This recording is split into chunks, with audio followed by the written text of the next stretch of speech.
I knew that even if I stood right in front of them and told them all of Felix's cruel behavior over the years, they'd only slap me across the face and accuse me of making things up, saying that I was just jealous of him. After all these years, I had gotten used to it. In the middle of their conversation, my older sister, Ashley Goodman, burst into the room. Her footsteps were hurried as she anxiously rushed to check on Felix. The moment she heard about the accident, she immediately flew in from another state without a second thought. And just like my parents, she only cared about Felix. Once she confirmed he was okay, Ashley let out a sigh of relief before fuming. I've always said that Sean is a curse to our family. Ever since Felix was born, he's been hurting him again and again. Felix took the opportunity to act pitiful. Don't be angry, Ash. I'm sure Sean didn't mean to hurt me. The whole family burst into an uproar upon hearing this. Dad slammed the table. What? He actually caused the car accident to hurt you? Mom clenched her teeth. That bastard. I'll make him pay. The look in Ashley's eyes was venomous, as if she wished she could rip me into pieces. Felix flinched, as though he realized things had gone too far and they might start questioning the story. He hurriedly said to them, "Please don't be mad at Sean, okay? Maybe I remembered it wrong. No matter what, he's still my brother. He wouldn't do something like that." Ashley gently tapped his forehead. "You're just too naive. You have no idea how evil some people can be." At this point, Mom chimed in, "It's truly a blessing to have a son like you."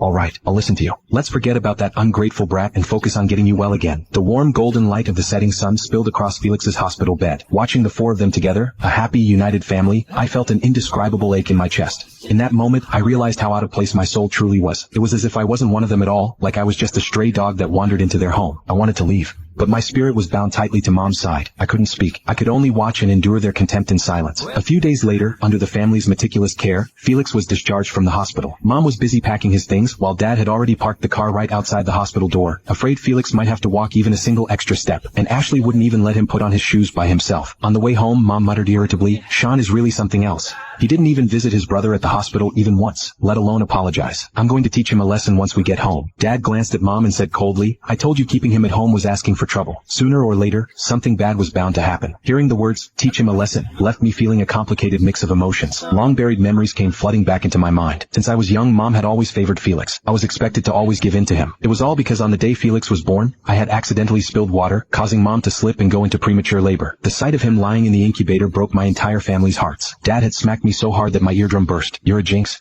Your brother nearly died on the day he was born because of you." Lying weakly in the hospital bed, Mom had looked at me with eyes full of disappointment. Then, in elementary school, Dad had beaten me so badly that I couldn't get out of bed for 3 days, just because I fought with Felix over a toy car. It was my favorite toy. Even though it had come as a freebie along with the gift Dad bought for Felix during a business trip, it had become my most cherished possession. But Felix, who already had boxes full of toy cars, insisted on fighting me for that one. In a tug of war, he suddenly screamed and burst into tears. Mom rushed over, distressed, and hugged him while crying and yelling at me, "Sean Goodman, your brother has already suffered so much because of you. What more do you want from him?" It wasn't me. Before I could even explain, Felix squeezed out a few tears and said, "Mom, don't be angry. It was my fault. I shouldn't have made trouble by fighting with Sean over a toy." When Dad got home and saw that scene, he immediately pulled me aside and started beating me.